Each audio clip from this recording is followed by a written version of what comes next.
الوحدة الأولى.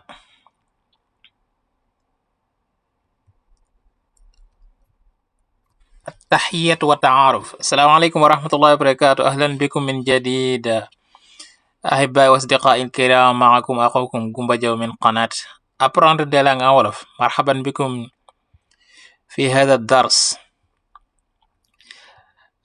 ginnaaw loolu ñu ngi leen yu baax di leen ziar ñaan yàlla kat di fekk leen ci jàmm seen mbokk la Gumba Jaw di leen dalal baax a baax ci seen njàngum jàng arab jaarala ko ci làkk wolof.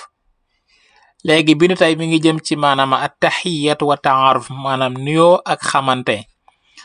donc pàcc bi dañ ci jànge maanaam xeeti naka la ñu nuyoo ak naka ngay présenté wook naka ngay wax yaay kan fan nga jógeek naka la ñuy laajee nit ki jàmm yaram ak yu ni mel.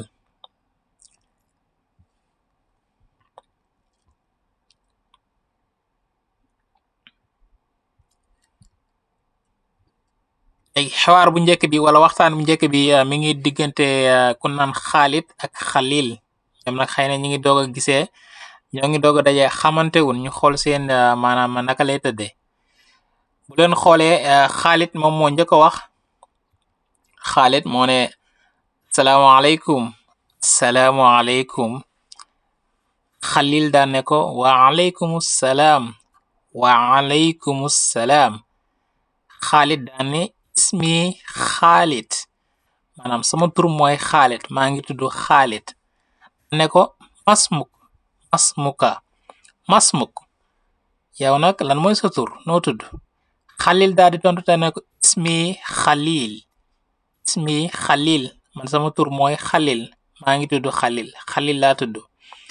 Xaalid continue daan ne ko kayfa xaaluka maanaam na nga def naka sa jàmmi yaram. Xalil daal di tontu ne ko xayrin maanaam maa ngi ci jàmm walhamdulillah sant yàlla. daan koy delluwaat laaj bi daan ne ko wa kayfa xaaluka anta yow nag noo def maanaam naka sa jàmm yaram. Xaalid daal di tontu ne ko bi xayrin jàmm rek walhamdulillah sant yàlla bu baax a baax. léegi ñu dégluwaat seen dialogue. salaamualeykum. waaleykum salaam. ismi Xaalid masmuk. ismi Xalil. kayfa xaaluka bi xayrin walhamdulillah wa kayfa xaaluka anta bi xayrin walhamdulillah. ñu dem ci ñaareelu nga xamante moom mooy waxtaan bi mi ngi dox ci diggante ñaari jigéen na kon ci njëkk mi ngi tudd Xawla kenn ki tudd Xadija. bu leen xool ne kon damaa'ir yi dafay soppeeku bu boobaa. Xawla moo njëkk a wax daan ne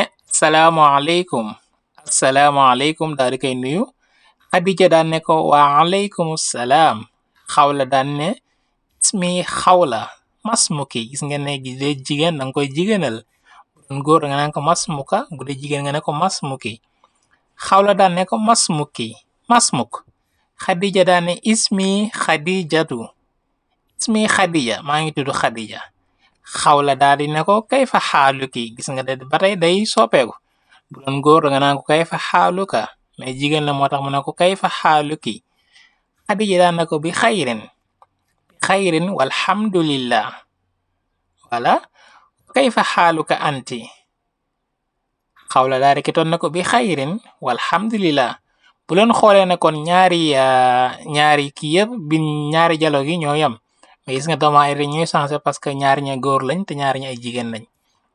léegi ñu dem ci maanaam xewaar bu ñetteel bi mi ngi dox ci diggante ñaari nit kii mi ngi jóge Pakistan ki jóge Turkiya. ñu xool seen dialogue nan lay tuddee.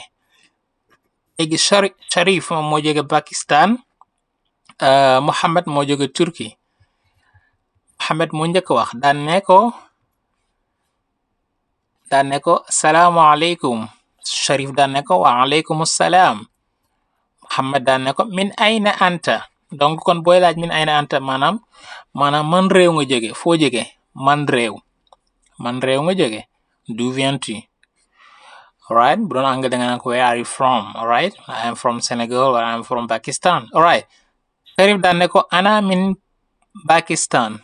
Ana min Pakistan. maa ngi jóge Pakistan. Pakistan laa bawoo. Muhammad daan ne ko hal anta pakistaniyun. Muhammad daan ne ko yow kon ndax yow maanaam pakistani nga Pakistan nga dëkk.